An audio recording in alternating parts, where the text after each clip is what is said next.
O que é o Spock é? Só pra lembrar que falta. Spock é Cobblestone, certeza. O que é Cobblestone? Qual que é Cobblestone? É Pedra. a mais... Eu sou o último de novo? Ai, não, que susto! Galera. Mano, eu assustei de verdade. Nossa, durou, mano, essa foi a partida mais rápida de todas, né? Acabou já? Já, todo mundo foi pego. 2 minutos e 28. Foi culpa dos meus...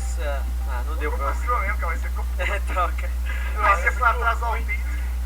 Mano, eu tenho que parar de andar junto com o Cauê. Toda vez que eu vou atrás dele, cala a eu me boca, ferro, você mano. que me deu... Mano, você que pulou lá no meio, o cara veio pra cima. Eu tava de boa ali, eu tava escondido aqui já.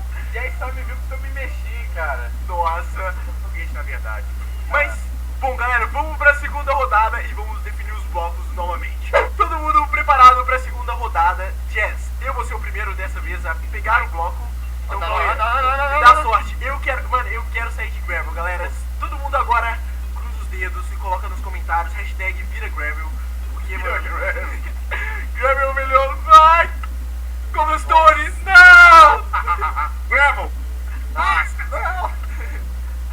Olha, o Todinho foi Gravel e o Cauê será a Tijolinhas. Stone Bricks novamente. Deixa eu pegar aqui, mano, a minha velha e boa